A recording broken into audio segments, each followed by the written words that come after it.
अंतर्गत उत्तनचं हे market, उत्तनचं market गाव म्हटलं तर गावापेक्षा एकदम बस करून टाकलेलं आहे.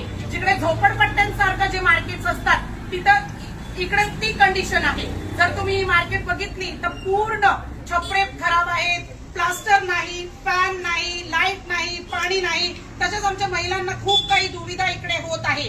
सुविधा फक्त शहरवाशांना, पण शहराच्या अंतर्गत उत्तन येत आहे पण त्यांना सगळ्या दुविधा दिले जात आहेत. सगळं त्रास फक्त उत्तनच्या मार्केटमध्ये सहन करायला लागतंय.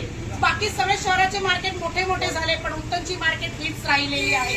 तर आम्ही ऐकून घेऊ का महिला काय बोलतात. या मार्केटमध्ये आम्ही बसतोय. पहिला ह्या मार्केटमध्ये आहे ना सुविधा चांगली होती, आम्ही स्वतः पण करायचो आणि सरकारने पण केलेलं. त्याच्यानंतर आता हे मार्केट तुटलंय. हे मार्केटमध्ये पूर्ण घाण गटाराची, बाहेरचं पब्लिक अजिबात आमच्या मार्केटमध्ये येत नाही. त्याला लाईट नाही, पंखा नाही, पाणी नाही, काही नाही, साफसफाई नाही, काही नाही. सगळी आम्ही करतोय. ह्याच्या वासामुळे, या ढाणीमुळे इथे पब्लिक अजिबात येत नाही. बाहेर भाईंदर मार्केटला जातात.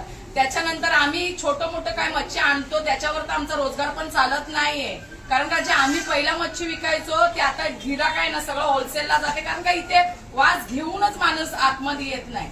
आणि आम्ही आता तर अख्खी पूर्ण रस्त्यावर बसतोय. आमच्या डोक्यावर नाही छप्पर ना काय नाही. पाऊस येतोय, ऍक्सिडेंट होतात बाहेर, अख्ख्या महिला मच्छर चावते तिथे.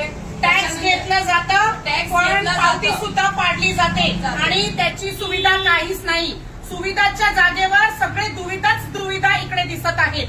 भाजीचं मार्केट कोण आहे? भाजीच्या मार्केटचे बोला, भाजीच्या मार्केटवाले बोला. आम्ही प्रायव्हेट जागेवर बसतो मार्केटमध्ये. इथं पैदा झाले असून आम्हाला गाल्या नाही अजून. आम्ही फोकटचे भाडे भरतो. आम्हाला गाल्या पण आम्ही एक टायमाला भाडं भरलंय वर्षाचं, पण आम्हाला गाले भेटले नाही. आम्ही प्रायव्हेट जागेवर घेऊन बसलेले आहोत. लहान पैदाहून चालून आणि भाजी विकतो आम्ही इथं. पण आज काय आमचं बाहेरच बसतो ना. मार्केट तोडलं, एकदम तोड बसायचो ते पण बाहेर हकलवलं. आमच्यासाठी काय केलेलं आहे एवढ्या वर्षात?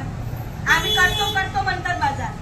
आजपर्यंत आमचं कायच नाही. आजपर्यंत आम्ही एवढं भाडं भरतो रोजचं. या होत्या आमच्या महिला. एक या दोन महिला आज बोललेल्या आहेत, पण बरेचशा अशा महिलांचे त्रास आहे.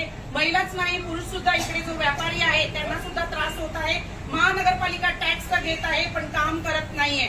ऍट द सेम टाइम 10 वर्ष मीरा भाईंदर महानगरपालिकेची सत्ता भाजपच्या हातात आहे.